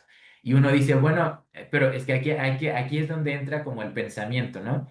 De decir, ¿por qué me voy a acostar, ¿no? Media hora en el pasto, ¿no? En el pasto se acuestan los que no tienen trabajo, los que pueden ahí estar descansando, o solo los niños que juegan en el pasto, ¿no? O los novios adolescentes que van ahí a pasar el tiempo y que tienen mucho tiempo libre. Y no nos ponemos a pensar que eh, todos los otros seres vivos, y en particular vamos a hablar de animales, todos los otros animales en la naturaleza pasan la mayor parte de su día en la tierra, en el pasto. Y es que nosotros no somos seres aislados de la naturaleza, nosotros somos seres eh, electroquímicos. Sí tenemos una parte química, pero también tenemos una parte de función eléctrica muy importante. Y la función eléctrica está en un diálogo con el resto de la naturaleza. Entonces, cuando pasamos todo el día en, ¿no? Cuatro paredes de concreto o de madera o de lo que sea, pero cuando no salimos a la naturaleza, cuando no nos damos al menos media hora para estar directamente acostados en la tierra o en el pasto, es como si le diéramos a nuestro cuerpo solo la nutrición física y eso, bueno, ya vimos en el paso anterior que es una nutrición física deficiente, ¿no? Por todos los aditivos, ingredientes industriales, pero además la otra parte de la nutrición que es muy importante, no se la estamos dando simplemente el diálogo bioeléctrico con las otras especies del planeta, ¿no? De nuevo, cito mucho Japón porque Japón, la verdad es que siempre está a la vanguardia de investigación celular. El gobierno japonés da la recomendación específica, o sea, si tú vas a un hospital en Japón, te preguntan, ¿está pasando al menos 3 horas a la semana en la naturaleza? ¿No? Ellos ponen como mínimo. Y todos los días pone sus pies descalzos en el suelo. Ellos recomiendan ir al bosque. De hecho, tienen tal cual este concepto en la medicina japonesa que se llaman baños de bosque, ¿no? Tal cual, mientras más te adentras en la naturaleza, no solo la carga bioeléctrica, sino también unos compuestos que se llaman terpenos, que emiten todas las plantas, pero en particular ciertas coníferas, ciertas plantas aromáticas. Estos terpenos ayudan a nivelar muchísimas funciones del cuerpo cuando los inhalamos, ¿no? Por vía pulmonar y también a través de nuestra piel. Nuestra piel es capaz de asimilar terpenos. Entonces, hay muchas formas de nutrición, hay muchos mecanismos de regeneración que como animales tendríamos en la naturaleza. Y de nuevo, no se trata de demonizar la vida moderna, no se trata de entrar en pánico, simplemente de esta invitación al equilibrio, ¿no? De si somos conscientes que estamos muy desconectados de lo que sería un ciclo natural. De los organismos, bueno, hacer una prioridad, estar más en contacto con la naturaleza en la medida de lo posible. Y bueno, otra parte fundamental, el sueño, ¿no? En realidad a veces parece que se vuelve muy repetitivo porque ¿qué más podemos hacer, ¿no? Son cosas que a lo mejor de forma intuitiva, de forma general, todos sabemos que son importantes y sin embargo no le damos prioridad, ¿no? Cuando nos damos cuenta de que no se trata solo de manejar la enfermedad, sino de tomar una decisión de a dónde va nuestra vida, ¿no? ¿Qué calidad de vida queremos tener en la vejez o en una edad avanzada de la vida? Queremos tener esta experiencia de nuestro imaginario social que es cada vez vamos a estar más contrahechos, con problemas de movilidad, con problemas cardiovasculares, o tomamos conciencia de que las células son resultado del entorno que les damos, son resultado de las decisiones diarias que tomamos. Y la medicina preventiva a veces puede ser aburrida, puede ser tediosa, ¿no? Porque no prometemos una solución donde tomas un medicamento y en automático va a crear un efecto. Aquí no damos efectos a corto plazo, damos calidad de vida a largo plazo. Y esa es la realidad, ¿no? El cambio de paradigma. Y desde ahí, bueno, mencionarles que a quien le interese puede entrar a mi sitio web, lo voy a poner aquí en el chat, y puede pedir informes a Gloria, a Adriana, la persona que los haya invitado, porque si agendan una cita con la persona que los invitó, bueno, tienen un descuento especial, pero ahí dejo el sitio web en el chat para quienes interese. Es info.biome.mx, así se escribe. Y voy a ver si hay algunas preguntas. Rubén, por ejemplo, nos pregunta qué alimentos deben evitarse o reducir su consumo para mejorar los niveles de glucosa. Bueno, ahí ya avanzamos en decir, el cambio de paradigma es no estar vigilando la glucosa, es estar vigilando la calidad de vida en general, ¿no? Porque si se mejora la calidad de vida en general, hay demasiada evidencia de que el páncreas se regenera, las células dejan de estar inflamadas y el nivel de glucosa se regula de forma natural, ¿no? Entonces, no, yo diría, no hay que evitar alimentos específicamente para bajar la glucosa, hay que evitar alimentos que crean inflamación y que crean toxicidad crónica, ¿no? Y simplemente ver qué alimentos están poco procesados y qué alimentos no tienen aditivos o ingredientes artificiales. En general, en la mayor parte de lo posible, consumir cosas no empaquetadas, ¿no? Verduras, frutas, lo más posible, porque ahí es donde sabemos que, bueno, y ahí también recomendar todos una máquina de ozono, es muy barata hoy en día, 600 pesos en Mercado Libre, y esa máquina de ozono ayuda a quitar pesticidas y agroquímicos, ¿no?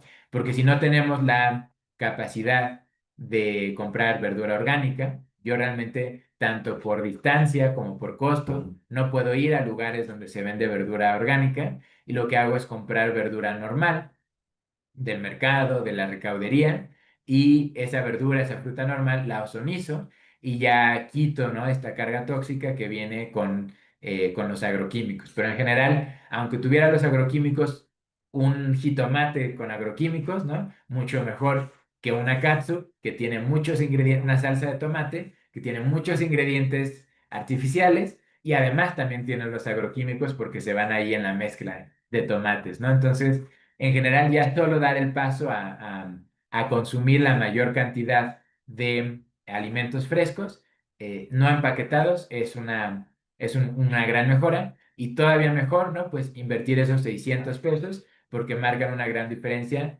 Muy fácil, ¿no? Eliminar agroquímicos de nuestra verdura y fruta.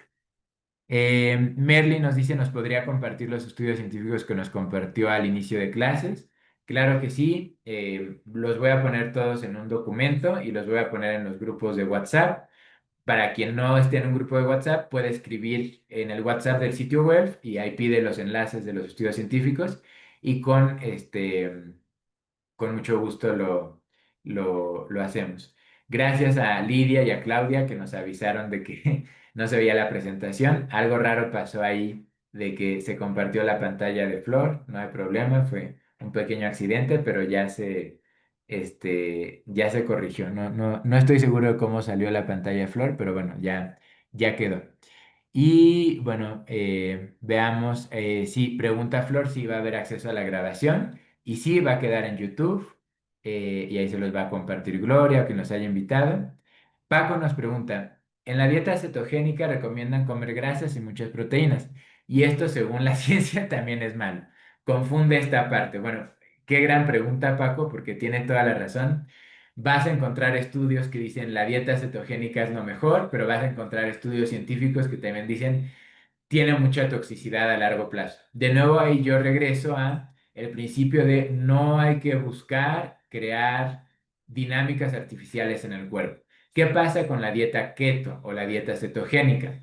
Lo que hace es restringir los niveles de carbohidratos y obliga al cuerpo a entrar a un ritmo metabólico diferente, se llama cetogénesis, donde solo se activan ciertas partes del metabolismo y esto ayuda a quemar grasa, ¿no? La dieta keto es sobre todo popular para bajar de peso y ayuda también a ciertos procesos desinflamatorios a corto plazo. Entonces, si alguien quiere probar la dieta cetogénica, ver si le sienta bien primero, ¿no? Porque cada organismo es diferente, ¿no? Dependiendo de nuestro tipo de sangre, dependiendo de nuestro diseño energético, de nuestro sistema nervioso, decía Frank Suárez. O sea, hay diferentes categorías para evaluar qué tipo de alimento procesamos más fácil. Entonces, hay personas que procesan muy fácil la proteína animal y la grasa animal. Entonces, si tú haces la prueba y te sientes bien, fantástico, prueba la dieta cetogénica un rato. Lo mismo recomendaría sobre una dieta vegana. La dieta vegana activa otros procesos metabólicos y restringe ciertos procesos que entran cuando se consumen alimentos de origen animal. Entonces, la dieta vegana puede ser muy buena a corto plazo para activar procesos de desintoxicación celular. A largo plazo puede ser un desequilibrio o comer pura proteína o comer pura animal o puros alimentos vegetales puede ser un desequilibrio a largo plazo si no se hace como escuchando al cuerpo en general, porque lo obligas a tomar ciertas rutas metabólicas, lo obligas a activar ciertos procesos celulares artificialmente, ¿no? Hay personas, de nuevo, que se van a sentir mucho mejor con una dieta vegetariana o mayormente vegetariana, pero hay que ver que cada persona tome la decisión en un diálogo consciente con su cuerpo, que vea sus niveles de energía, que vea su digestión, que vea cómo se está sintiendo con esa dieta que le recomendaron y que recuerde también que somos seres estacionales, ¿no? Que en la naturaleza los animales no comemos lo mismo todo el año. Entonces es muy normal que en una dieta vegana vayas a necesitar más calorías, por ejemplo, en el invierno. Y no te quedes con la dieta vegana porque creas que es saludable, o no te quedes solo por compromiso con una ética, porque tu primera ética es contigo mismo, ¿no? Y si no cuidas a tu cuerpo, por más que quieras ayudar a los animales, en mi perspectiva, es que no los vas a poder ayudar si tú no estás saludable, ¿no? Si tú eres una persona empática que quiere compartir un amor por la naturaleza, eso es maravilloso y lo necesitamos. Sin embargo, para que haya más personas así también tienen que cuidar su salud, ¿no? Y yo soy mayormente vegetariano, por ejemplo, lo soy porque mi cuerpo le va bien, porque mi metabolismo está más saludable, se siente con más energía, siendo mayoritariamente vegetariano. Y sin embargo, cuando mi cuerpo me pide a veces consumir mantequilla, lo hago, cuando me pide consumir huevo, lo hago. Y no se trata de irnos solo hacia un lado o en el otro. Esta es mi perspectiva, lo que yo les puedo compartir desde mi experiencia personal y mi experiencia con pacientes. Cada persona encuentra su propia dieta, ¿no? No existe una dieta universal que vaya a ser más saludable para todos, porque todos tenemos un microbioma diferente de bacterias, todos tenemos un ecosistema emocional, psicoespiritual diferente, entonces cambia, ¿no? Gloria nos dice, es maravilloso saber todos los medios que nos podrían ayudar a recuperar nuestra salud y no solo una versión que es la convencional, ¿no? Y nos hace el comentario de no descuiden su coherencia. Y bueno, si yo encuentro que esto es muy valioso, porque ¿qué es la coherencia? Para mí, lo que nos comparte Gloria es vivir en equilibrio consciente con nosotros mismos, ¿no? Si nuestro trabajo nos apasiona, qué bueno, entreguémonos con mucha pasión a él, pero démonos tiempos a lo largo del día para hacer un poco de caminata, un poco de estiramientos. No significa restarle importancia al trabajo, significa de cierta forma ampliar nuestro compromiso con el trabajo, porque de nuevo, así como si el veganismo ético es una causa para nosotros, el respeto a los animales, ¿cuál es la mayor expresión de compromiso? Asegurarnos de estar saludables para que esa causa que tenemos, ese trabajo que nos apasiona, esa familia a la que amamos, a largo plazo podamos ser nuestra mejor versión, ¿no? Para ese propósito de vida con el que conectamos. Y cuando de verdad asumimos esa coherencia que menciona Gloria, nos comprometemos a largo plazo ser la mejor versión de nosotros mismos, ¿no? Y esto lo digo no como alguien que lo tiene dominado, ¿no? Yo cada día me esfuerzo, por ejemplo, por irme a dormir temprano, ¿no? Y últimamente mi bebé me despierta más temprano, entonces eso me ayuda, pero aún así sigue siendo una decisión que tenemos que tomar todos los días, ¿no? Muchas noches yo estoy leyendo un texto interesante de investigación y me quedo con la tentación, ¿no? Quiero acabar el texto esta misma noche. Y de nuevo esa es la invitación a la coherencia para mí, para todos, decir, ok, si realmente estoy comprometido con difundir esta biología nueva, esta biología más integral, más holística, que integra emociones y espiritualidad, tengo que empezar, ¿no? Por recordármelo a mí mismo todos los días y cuidar mi salud a largo plazo porque quiero estar muchos años dando... em, dando lo mejor de mí, ¿no? A este trabajo que me apasiona. Lidia nos pregunta qué podemos esperar en una cita con Biome. Bueno, ella le puso Biome, también le puede, suena bonito Biome. Biome viene de la palabra en inglés microbiome, nuestro microbioma, porque yo hablo de que toda la naturaleza es un solo bioma, ¿no? Todos somos un bioma y para estar en equilibrio simplemente hay que integrarnos al equilibrio de la naturaleza y de ahí la palabra biome. Ahora, ¿qué podemos esperar ahí? Yo no soy nutriólogo, yo soy investigador en regeneración celular, entonces en una consulta les puedo decir tanto estrategias personalizadas a su historia de vida, a su historia emocional, para activar procesos de regeneración celular. Si ustedes quieren hacerlo en casa, les doy simplemente las herramientas para hacerlo en casa. Si en la consulta ustedes me dicen, ¿saben qué? Quiero entrar a un proceso de terapia. Nuestras terapias usan aparatos de vanguardia. Tenemos 7 aparatos diferentes en este momento y son terapias que solo se venden en bloque, ¿no? Porque todo en regeneración celular implica compromiso a corto, mediano y largo plazo. En nuestro caso, nuestros paquetes de terapia duran 10 semanas porque en menos de 10 semanas no se ven sí se ven resultados, ¿no? Hay personas que desde la primera semana se sienten mucho mejor, pero de nuevo, el asunto no es sentirte mejor a corto plazo, es realmente cambiar el ritmo de todas tus células para que pasen de este estado de emergencia, ¿no? Los tejidos que tienes intoxicados, porque todos tenemos, es normal, es parte de la vida humana tener tejidos intoxicados. La pregunta es cuántos, ¿no? Y qué tiempo los dejamos adentrarse en ese ciclo de cada vez más inflamación e intoxicación y cuando decimos, hey, aquí intervengo, ¿no? De forma decidida, comprometida y empiezo a favorecer que los diferentes tejidos del cuerpo entren en, en un proceso más armónico, ¿no? Y simplemente en cuidar nuestra salud a largo plazo. Luis nos comenta. Buenas tardes, saludos desde Jiquipilco. Qué bueno, para los que no saben, yo también estoy en Jiquipilco, entonces para mí es mucha felicidad saber que alguien más aquí en Jiqui nos está escuchando. Nos dice gracias por la aportación. Mi pregunta es, mi mamá toma Glimetal para controlar su azúcar. ¿Qué diferencia hay con otros medicamentos? Bueno, habría que ver pues cuál es su estado de salud general, ¿no?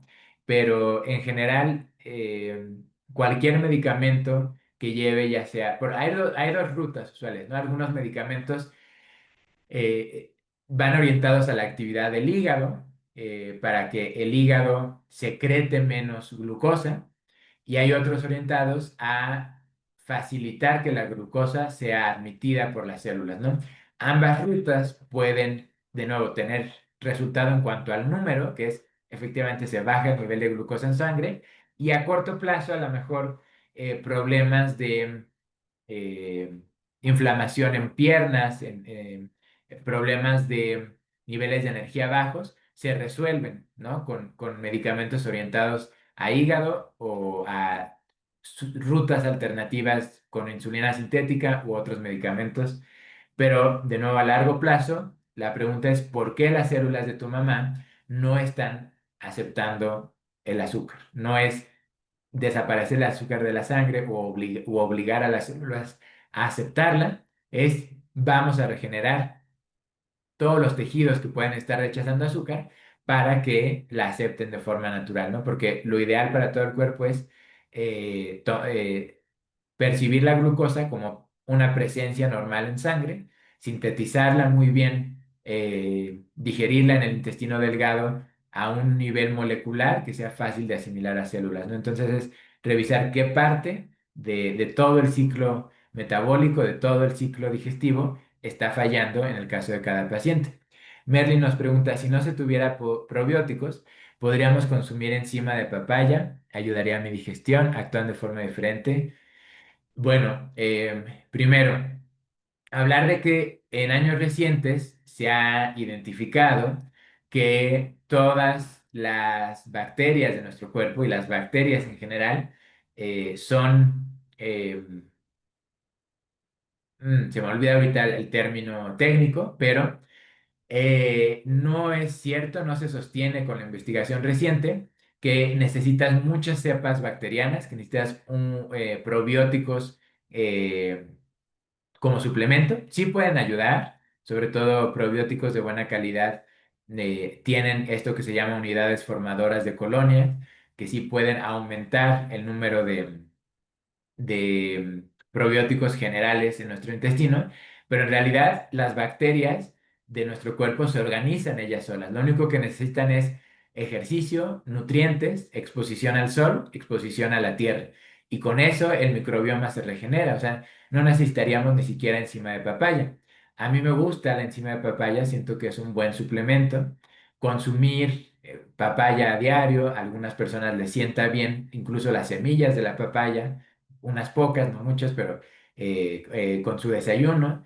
Y hay muchas enzimas, muchos aminoácidos que están presentes en la papaya, tanto si los consumes aislados como suplemento, eh, ver que no tengan proceso químico de preferencia, pero bueno, todo puede ayudar, ¿no? Yo diría, en general, simplemente la alimentación, ¿no? Meter diferentes frutas que no consumimos normalmente, ver si nos caen bien y descubrir nuevos alimentos que nos caen bien, porque simplemente con descubrir nuevos alimentos que no comemos por obligación, sino porque de verdad los disfrutamos y además sentimos que nos caen bien a nuestro cuerpo, eso ya va a regenerar el microbioma. No, no se necesitan suplementos específicos, aunque si les recomiendan unos de calidad y ven que otras personas han tenido resultados, no veo problemas con consumir, ¿no? Suplementos de calidad. Ahora, Cecilia nos pregunta, ¿podemos hablar de las bebidas dietéticas? Bebidas gaseosas son un engaño y las sustancias que hay para reemplazar el azúcar. Sí, muchas gracias, Cecilia, por esa pregunta porque es muy buena. Sí, de repente se nos habla de que, bueno, yo ya no consumo azúcar porque ya solo tomo Coca-Cola Light, ¿no? O tomo Sprite sin azúcar, ¿no? Cualquier marca de gaseosa o de refresco que haya sin azúcar. Y lo que menciona Cecilia es muy importante porque, bueno, primero, aunque no tengan azúcar, tienen toda una serie, ¿no? de aditivos industriales, desde colorantes, enriquecedores de sabor o potenciadores artificiales de sabor, que se van acumulando porque el cuerpo no está diseñado para digerirlos, ¿no? Si tenemos salud perfecta, dieta buena y nos tomamos, ¿no? Una vez al mes un refresco, bueno, tampoco es el fin del mundo. En mi experiencia personal les digo que una vez que toman el compromiso de realmente tomar solo alimentos naturales, ya van a encontrar incomible el resto de la comida. Y eso también es interesante, ¿no? Muchas veces cambiar la dieta la vemos desde el sacrificio, ¿no? Desde, ay, es que, pues la verdad sí me encanta, ¿no? Me encanta un chocolate Carlos Quinto, me encanta la marca que haya, ¿no? Y el problema no es el chocolate, el problema es que lo que nos venden como chocolate es grasa vegetal y azúcar, ¿no? Con tantito sabor a chocolate. El problema no es privarnos de alimentos. O sea, si nos gusta el refresco, hay marcas en algunos lugares de refresco saludable, ¿no? Que no tienen nada más que un poco de concentrado fruta 100% natural y agua mineral sin aditivos, ¿no? Por ejemplo, aquí en México existe la marca Félix, un refresco que se encuentra en algunos supermercados y no tiene nada de esto añadido. Específicamente la pregunta de Cecilia era sobre todos los endulzantes artificiales. Los peores, de acuerdo a la investigación que yo he leído, son sucralosa, aspartame, acesulfame y son los más comunes, ¿no? Prácticamente el 90% de lo que veas en un supermercado, incluso bebidas que se venden como saludables, Recientemente entraron aquí en México una bebida de electrolitos que se llama Prime. Hay muchas bebidas de electrolitos que se habla de que son para hidratación, bebidas de té, ¿no? Que dicen, es un té saludable, a veces gasificado, a veces no, pero dicen, no tiene azúcar, es un té con propiedades antioxidantes, pero lees la lista de ingredientes en la etiqueta y casi siempre va a tener acesulfame, aspartame o sucralosa. Y estos son de los que más desequilibrio crean en el microbioma, porque las bacterias interpretan por la respuesta del intestino, porque el intestino está conectado a las papilas gustativas, ¿no? Entonces, si nuestro intestino detecta que está ingresando algo dulce, el intestino se prepara para recibir azúcar, ¿no? Y si las bacterias detectan esa señal, van a esperar azúcar y no la recibimos, y entonces crea todavía más confusión y más falta de comunicación entre microbioma y células intestinales. Entonces, definitivamente, ¿no? Aquí en México las bebidas con sustituto de azúcar, el helado con sustituto de azúcar, las galletas con sustituto de azúcar, porque todo tiene, en muchos lados se encuentra estos nuevos ingredientes, tienen una etiqueta que dice contiene edulcorantes artificiales, no recomendable en niños, ¿no? Pero la etiqueta realmente debería decir no recomendable en nadie, porque lo que van a hacer es, si ya de por sí vivimos con un microbioma confundido, cansado, ¿no? Desprovisto de los nutrientes de comida fresca, le metemos estos edulcorantes y todavía termina siendo peor. Eh, Teresita dice, ¿cómo contactar con el doctor? Bueno, yo soy biólogo, pero me llamo Carlos Millán y me encuentran allí en la página que les puse, info.biome.mx. Si quieren agendar una consulta, hablen con Gloria, hablen con Adriana, con quien les haya invitado. De momento las terapias, pregunta Lidia dónde se dan, solo se dan en Metepec. Y María de Lourdes dice, veo que lo están grabando, se va a compartir ahí en YouTube. Gracias por el interés. Vamos a compartir el enlace de la plática completa. Doria, una buena pregunta, dice, ¿el consumo de kombucha es recomendable para obtener probióticos a pesar de ser té verde fermentado con azúcar? Muchas gracias por esa pregunta, porque justo eh, a ver, es muy diferente el azúcar predigerida por el hongo de la kombucha, ¿no? En este caso es un fermento por un hongo. Hay otros fermentos, yogurt, que se puede hacer con ingredientes naturales de calidad. Y aunque tenga azúcar, eso no significa que el azúcar va a ocasionar un daño directo en el cuerpo, ¿no? Con moderación, el azúcar de frutas, el azúcar de caña no procesada, con moderación todo contribuye a la salud intestinal, contribuye a una nutrición equilibrada. Entonces yo diría, la kombucha es un excelente alimento en general. Realmente una kombucha además que no tiene azúcar adicionada, sino que solo es el azúcar inicial para procesar la fermentación, es un azúcar muy nutritiva, ya viene predigerida por el fermento y no tiene ninguna complicación, ¿no? Y ahí es a veces donde también entramos en dieta, en ironía, ¿no? O en eh, contrasentidos. Por ejemplo, recientemente aquí en México, una, una cadena de farmacias muy popular que se llama Farmacias Similares, tenía un jarabe natural bastante bueno para la tos y cambió la fórmula del jarabe natural que tenía miel, la cambió a una mezcla ahí industrial extraña con sucralosa y otros edulcorantes artificiales para, según esto, ofrecer una alternativa de jarabe para la tos más saludable para diabéticos, ¿no? Y hay completamente esta falta de conciencia de que un alimento tan rico en propiedades como la miel, si uno lo toma con las propiedades medicinales de las plantas que se añaden, es mucho mejor tomar el jarabe de la miel con plantas de calidad a tomar un jarabe que tienen las plantas, pero le agregas este jarabe artificial con sucralosa y otros aditivos de viscosidad y un buen de cosas que tiene, ¿no? Muchas veces se dice, si no tiene azúcar, es saludable, ¿no? Pero en realidad el problema no es el azúcar, ni siquiera de nuestra dieta. Hay quien dice, el pan dulce es un gran veneno.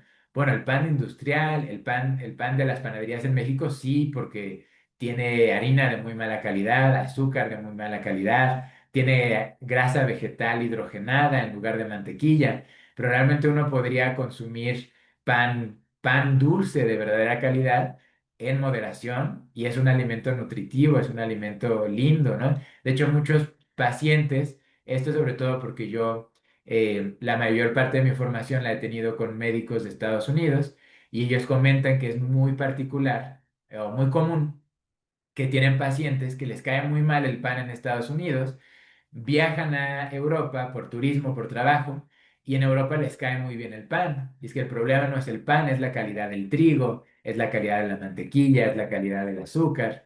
Sí, realmente hay que pensar en que lo primordial es mantener la calidad y claro, de nuevo, sí, se puede consumir kombucha, pues una vez al día, un par de veces al día, no sustituye tomar agua, no es importante tomar agua rica en minerales, es importante tomar muchas frutas y verduras, pero cuando se da una perspectiva donde lo importante es la calidad de los ingredientes, no tal cual si tiene azúcar o no, ya tenemos una visión más amplia, ¿no? Nos pregunta eh, Teresita Magallón, a eso de cómo. Carlos Millán, mi apellido es Millán, y la página de YouTube, bueno, ahí se la pueden pedir a Gloria o a Adriana, pero también si escriben directo al WhatsApp de info.biome.mx, ahí por WhatsApp les podemos pasar el YouTube, solo mencionen a la persona que los invitó para tener su descuento. Y Williak nos comenta. Se dice que los aceites de orégano, coco, copaiba y otras esencias son buenos para todo, pero ayudaría a eliminar la diabetes. Bueno, gran pregunta, ¿no? Por ahí, miren, aquí yo tengo justamente un libro, ahora sí que para ejemplo, dice el coco cura, ¿no? Y es un investigador especializado en coco. Y de repente las personas dicen, oye, pues yo me voy a curar de la diabetes con aceite de coco, ¿no? Me voy a curar con aceite de copaiba, de orégano. Miren, todos los alimentos de la naturaleza ayudan a crear salud, porque de nuevo somos seres conectados al bioma de la madre tierra, somos seres conectados al diálogo, ¿no? De partículas biomoléculas y biocampos eléctricos que están en toda la naturaleza. Entonces, el coco es curativo, el plátano puede ser curativo, el mango puede ser curativo, el orégano, el cilantro, el perejil, el apio, todo tiene excelentes prioridades, pero todo puede tener excelentes propiedades. La cuestión es un elemento aislado, a veces conjuntado con un salto de fe, una nueva actitud emocional y espiritual hacia la vida. Hay gente que dice, yo empecé a consumir aceite de orégano, me discipliné a hacer ejercicio y entonces me curé de la diabetes, ¿no? Revertí el daño en mi páncreas. No es solo el aceite de orégano, es el cambio psicoemocional, espiritual y sobre todo cambiar el estado electromagnético de un cuerpo que está en inflamación y en supervivencia a un cuerpo que está motivado para crear salud, ¿no? Entonces, yo les doy las recomendaciones generales, yo les digo con dieta y ejercicio y cambio psicoemocional, espiritual, es ilimitado lo que se puede llegar a hacer el cuerpo, pero muchas veces lo que sucede con la medicina naturista es que las personas se decepcionan porque les recomendaron un extracto de apio o un extracto de hierba del sapo o de CBD o de orégano, ¿no? Y lo prueban y no les da resultados. Y es que no es una fórmula mágica, ¿no? Algunas personas también digamos, su desbalance del microbioma y su desbalance de comunicación intercelular entre los diferentes órganos es particularmente beneficiado por algún tipo de nutriente, los terpenos particulares del orégano, por ejemplo, pero no da los mismos resultados para todos. Le puede sumar a todos, eso sí, pero de nuevo, para mí la perspectiva es incorporen cualquier recomendación que les haya dado alguien, vean si es de origen natural, vean si es de calidad y la pueden incorporar sin problema, pruébenlo, vean cómo reaccionan, ¿no? No se tomen, ¿no? Porque eso también a veces pasa, que a alguien le recomiendan mucho la prodigiosa, la hierba del sapo, o el aceite de coco y de repente es, bueno, me tomo medio litro de aceite de coco al día y es, no, siempre empiecen con poquito, vean cómo su cuerpo reacciona y muchas veces el cuerpo tiene ciertas deficiencias que se corrigen después de cierto tiempo, ¿no? Entonces a lo mejor alguien te recomienda mucho un jugo de apio en ayunas y lo tomas una semana y después de sentirte bien, dices, ya, mi intuición me dice que ya, ¿no? Ya el apio me aportó lo que me tenía que aportar y lo dejo después de una semana, ¿no? O hay personas que pueden estar muchos años tomando jugo de apio cada mañana y se sienten maravilloso con eso, ¿no? Entonces, la importancia es no casarse, ¿no? Con ninguna dieta, no casarse con ningún protocolo, sino ir siempre leyendo la información de su cuerpo, porque lo principal de esta nueva biología que estamos descubriendo es que las células no son eh, entidades, no son unidades aisladas de vida, las células son parte de un bioma general de un cuerpo y son parte del bioma en general de la naturaleza, ¿no? Entonces, estamos en transformación constante, ¿no? Incluso si hace unos años, por ejemplo, a mí hace unos años usé chaparro amargoso y me ayudó mucho para temas intestinales. Lo volví a usar después de 5 años y ya no me dio los mismos resultados el chaparro amargoso porque yo ya no era la misma persona, ¿no? Entonces, imagínense, si para el mismo organismo no causa el mismo efecto cierta terapia, cierto suplemento, cierta medicina herbal, años después, pues de una persona a otra puede haber todavía más variaciones, ¿no? Y bueno, llegamos al final de las preguntas, llegamos al final de la sesión de hoy. Muchísimas gracias a todos los que nos comentaron, a Doria, William, Teresita, las personas del diplomado, porque hay personas, Lourdes, por ejemplo, Cecilia, que no está en el diplomado, pero nos ha acompañado muchas veces. Gracias, Merly, todos los que se conectan, de verdad les agradezco muchísimo. Y bueno, si pueden, Marichuy, ahí está. Muchísimas gracias a todos. Bueno, para mí es un placer y espero nos veamos algún otro domingo. Ya van a ser siempre en domingo porque creo que más personas se pueden conectar. Y bueno, muchísimas gracias. Les compartiremos el enlace, ya sea Gloria, Adriana, o que nos haya invitado de YouTube. Y bueno, pues excelente domingo y que estén muy bien todos. Muchas gracias, Gracias. Carlos. Gracias, Bendiciones. Carlos. Bendiciones. Infinitas gracias. Muchas gracias. Nos vemos por la próxima. Muchas gracias. Muy buena plática.